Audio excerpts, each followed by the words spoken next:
guys, my name is Lucia and welcome back to another video in my series Make Up Your Mind, where I talk about makeup related things I have made my mind up about. If you've missed any previous videos in this series, I will link my playlist down below. Today I'm going to be talking about brands with one fatal flaw, brands that have one thing that in my opinion just is a setback for them. And I would really love to have a discussion with you guys about this. Now, obviously, this is just my opinion. You are welcome to disagree with these things, or if you think these brands have a different thing that sets them apart, or if you think these brands are really great, but there's another brand I didn't mention. Now, I'm not saying that these brands aren't good brands. I'm not saying that brands have to be perfect. It's just that when I think about these brands, right away, something comes to mind as, there's a fatal flaw there. The first brand is IT Cosmetics, and that would be their shade range. And a lot of people talk about this. Their CC cream has 7 shades. They are fair,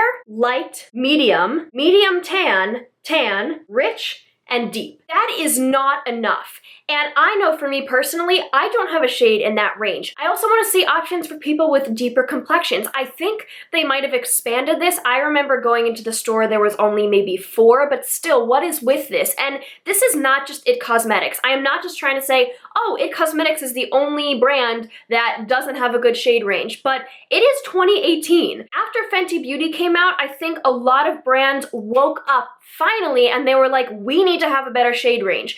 I don't know why it took Fenty Beauty. I know that there are many other brands who had bigger shade ranges, but in my opinion, before Fenty Beauty came out, it didn't seem to be on people's radars as much. It didn't seem like the general consensus was, okay, this is an issue, even though it's always been an issue and everyone should be able to wear makeup. So that's just something that rubs me the wrong way. I wish that it wasn't acceptable at all to come out with fewer shades. Obviously, it's not acceptable, but I wish it wasn't even a question in the conference room for brands to say, oh, should we come out with a larger shade range? I feel like if you can't come out with a larger shade range, why come out with it at all? And I really hope that we can get better with that. I hope that in 10 years, if you don't come out with 40 shades or at least 30 shades in a range, people will look at you and say, what are you doing? I'm not buying that. That's the way it should have been forever, and I'm really glad that as a society, we are finally getting there, but it's not good enough, and I really want IT Cosmetics to change. The next brand is Kat Von D, and I know there is so much controversy right now with Kat Von D. I have said before on my channel, I am not going to get into that controversy, but the fatal flaw that I see the brand Kat Von D has is the personal life of the person Kat Von D is way too closely related to the brand. Now, some people might not see this as a flaw. Some people might wish that more brands had a face behind the brand that you know, and you can know their beliefs, and you can know whether or not you want to support that.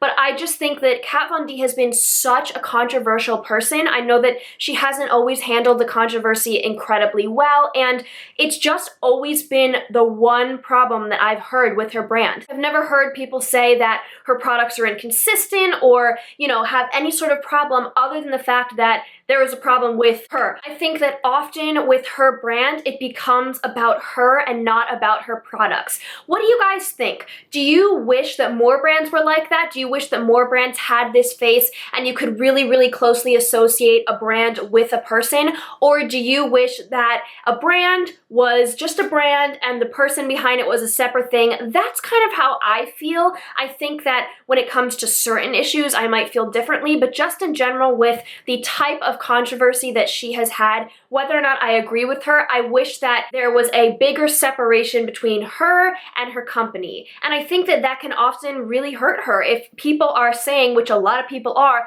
I'm not going to buy from you anymore because of something you said or something you did, that can harm her. But then again, you might be thinking, well, I want to know that. I want to know who I'm buying for and who I'm supporting. So I'd be interested to know what you guys think, but in my opinion, that is the one big fatal flaw with her brand. The next brand is Too Faced, and I talk about Too Faced all the time, and the thing that I always talk about is the inconsistencies with the eyeshadows, and I do believe that is their one fatal flaw, but if I had to pick a second, I would say it is their target audience. I wanted to talk about something besides the eyeshadows. I always talk talk about that. You're sick of hearing me talk about that. But when it comes to their audience, they kind of have two things they go for. And I've heard Paige from Thrifty Beauty talk about this. They have the whole cutesy factor, but then they have this whole sex factor and this whole sex sells factor. Now, I have said before, I know sex sells, it's not necessarily a bad thing, but I do think it can be confusing when they have, you know, Better Than Sex mascara, Glow Job face mask, Sex on the Peach set that they came out with, but then they have all these little cute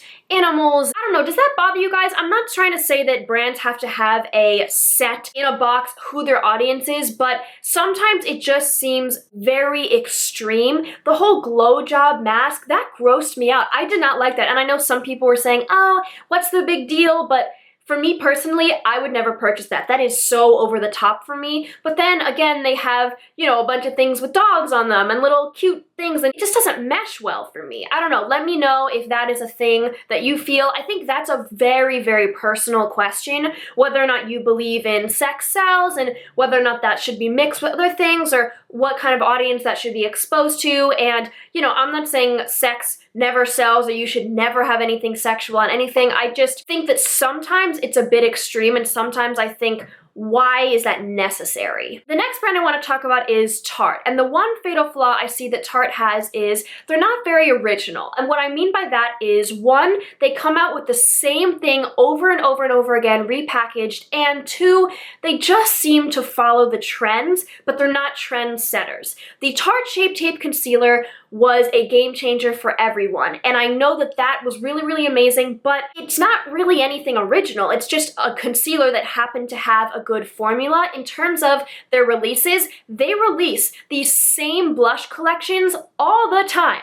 In every Christmas collection, they have the same blush thing, and it's more or less the same blushes as last year. For their little mini collections, it's always, you know, a blush with some eyeshadows. They release little eyeshadow pans. Nothing is very original. And then when it comes to following the trends, when all the orange palettes started coming out, they came out with their Tarte Heat palette. When the mermaid stuff started coming out, they came out with the mermaid brushes. I just don't see much originality from them, and I would like to. You know, it's funny because they could have had their April Fool's Tarte Icy Betch palette. That could have been something totally original and game-changing, but it was a joke. And the fact that they made that a joke shows me that as a brand, they're not under the impression or the wavelength of we should do stuff original. Now, I know a lot of people think, oh, it's just a joke, why do you care? I actually did a dupe video for duping that palette. I will link it down below. But for me personally, it's not that I'm so mad at them for coming out with this joke, oh, it wasn't funny. It's just that it shows as a brand, you don't know who you're talking to. You don't know your audience, because so many people were like, yes, I want that palette. And then they were like, gotcha. And we were like, what? You don't know us at all? You don't know that we want that? You think that that's funny? Because that's what we want. It's funny that they don't know that. And I wish that they could get on track with that, because if they could, look how cool that palette was. They could do so much, and they just don't. The next brand is Anastacio, and something that I have found personally is that Anastacio to me is a really inconsistent brand. Now, this opinion is very, very all over the place. Some people absolutely love the Subculture palette, and some people don't. Some people loved the Prism palette, and some people hated it. Some people loved some of their limited edition glow kits, and some people hated it. And whenever something comes out, I'm just not so sure. When the Modern Renaissance palette came out, everyone basically across the board loved that. I used to love it, and that was something that made me think, okay, this is gonna be a brand that's really reliable. And then when Subculture came out, people were shocked, and it's very, very polarizing. Some of you have said, I love that palette. Some of you have said, I hate that palette, and there's no really in the middle. They had a limited edition glow kit. I can't remember the name of it. I will pop it up. I know some people love that. I know Elle from LS loves that palette, and some people said this is trash. Some people said this is terrible quality. It's just glitter. Some people said that about the Nicole Guerrero glow kit. Some people said this is just glittery and it's not good quality. I think this is really good quality, and that's where this brand just kind of confused confuses me. The one fatal flaw is they're just not consistent. It totally depends on a batch or who you ask or preferences, and obviously people have different preferences, but this is polarizing in a way that I don't think of when I think of any other brands. It doesn't seem to just be about preferences. Something is going on with the consistencies of some of their products, and I don't know what it is, and it makes me not want to trust them anymore. A ton of people are asking me what I think of the Nervina palette, so I will just talk about it right now. Why are there only 3 purples? Moving on. The next brand I want to talk about with one fatal flaw is Hush. That's technically not a brand, it's a website, Shop Hush. I actually just did a very in-depth review of a ton of stuff from the website. I will link that down below. Something that a ton of people feel very, very strongly about the Hush website is they only copy other brands and try to make dupes of things. Now, I personally don't necessarily have a problem with that. I see both sides, and I don't feel extremely strongly about either one of them. You are welcome to disagree, but that is my opinion. This is my channel. However, this is a fatal flaw. If you can only come out with things that dupe other brands, I just wonder, how long can you do that? How far can that take you? How many different palettes can you just keep duping all the time before either you as a brand lose interest or your audience loses interest? Now, I don't personally think the audience will ever lose interest. I think people really like those dupes, but I'm more thinking of in terms of if you own that brand, your dream was to make a makeup brand that dupes other things. It just is so constricting. You've put yourself in this box, and I wonder if they will ever come out with their own stuff. Now, they did come out with a palette that is duping the Icy Betch palette, so technically that's the first palette to come out like that, but it's duping something that is not their original idea. I would be interested to see if they ever come out with stuff that is their original idea. I feel like maybe they will in the future, because I just don't know if long-term this is a sustainable thing to use just other people's ideas. The next brand is Colourpop, and my fatal flaw with them is that they don't have a lot of color. Their name is literally Color Pop. Do they have any colorful palettes? No, they do. They blue pop effect, which is where you put blue in a palette and then you just have a bunch of neutrals or warm tones. They just came out with the Wave palette, and come on. This could have been so cool, but it's not. It's just 3 diagonal blues with some orange tones. And you know, they're not lacking on all fronts. Their lippies, they have the coolest colors. They have blues and grays and just really, really bright colors, but when it comes to eyeshadows, even their single shadows, I originally wanted to dupe the Icy Betch palette with Colourpop shadows, and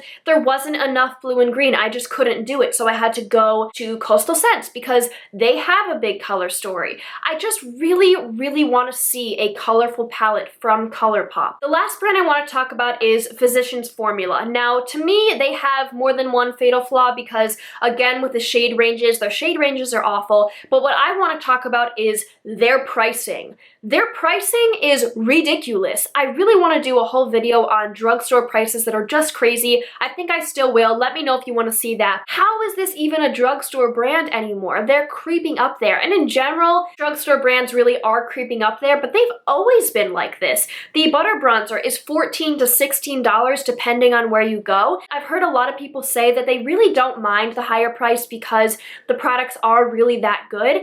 But it's so discouraging to see such a high price tag in the drugstore, and I really think they don't have to do that. If they were to lower their prices just a little bit, I really, really think it would take their brand to the next level. If a lot more people were able to grab maybe 2 or 3 things from the brand without thinking, oh my god, I just spent $40, that would be really cool. Alright guys, that was everything for this video. I would love to hear what you think and your opinions. Again, please just be respectful. Remember, this is my channel and these are my opinions. Let me know what brands you think have a fatal flaw, if I got it wrong, if the brands I talked about have a different flaw than you think, or if you're totally fine with the things that I mentioned and you don't think it's a big deal. Please give this video a thumbs up and subscribe, and I will see you guys very soon.